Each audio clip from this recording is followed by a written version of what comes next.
welcome back from your 8 weeks of taxpayer-funded vacation. It's good to see you, and I hope I'm going to interrupt you. Republicans I'm going to interrupt you, Please. please.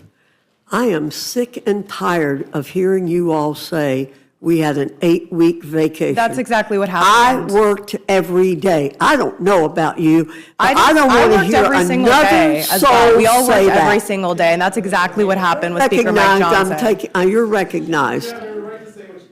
I hope that you all enjoyed yourselves while American families looked at their letters from their health insurance companies, terrified that their insurance premiums were going to double or triple while the House was out of session for 53 days. That is unacceptable, Madam Chair.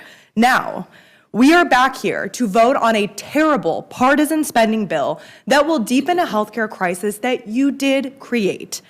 By first stripping away Medicaid from 15 million people, that is a fact. I'm sorry that you deny that fact, but that is a fact of the matter in the bill.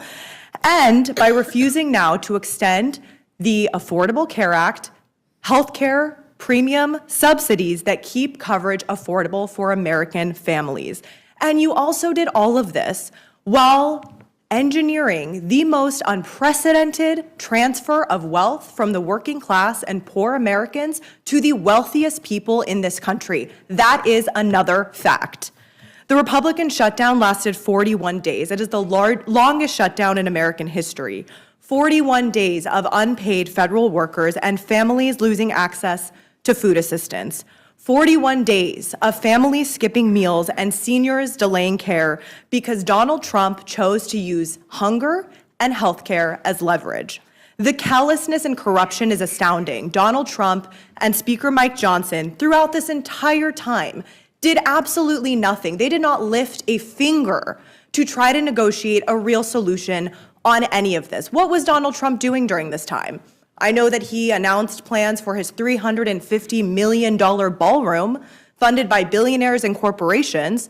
I know that he was traveling around the world to Asia. He hosted a huge Great Gatsby party. I don't know if anyone here was invited. The night before, 42 million Americans lost access to SNAP assistance. He is acting like a king while millions of people in this country are suffering. That is unacceptable. And Speaker Mike Johnson, throughout this time, he has not just enabled this corruption, he has actively participated in it.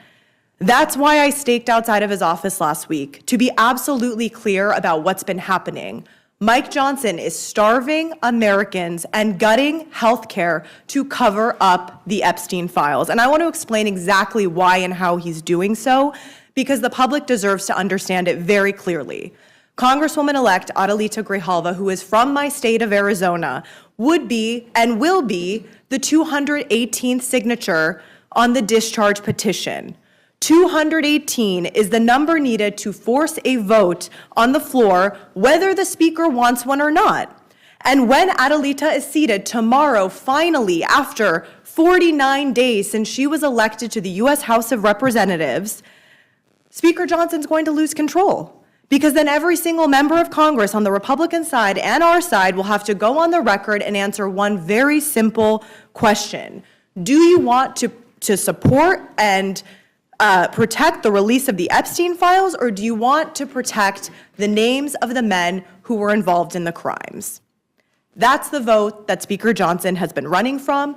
There's been plenty of reporting that the White House and Speaker Johnson have been actively working throughout this entire period to threaten the 4 Republican members of Congress who are on the discharge petition, to get one of them to come off of that discharge petition, because that is their #1 priority. That's what's been happening. It is a cover-up, and Speaker Johnson must and should be investigated.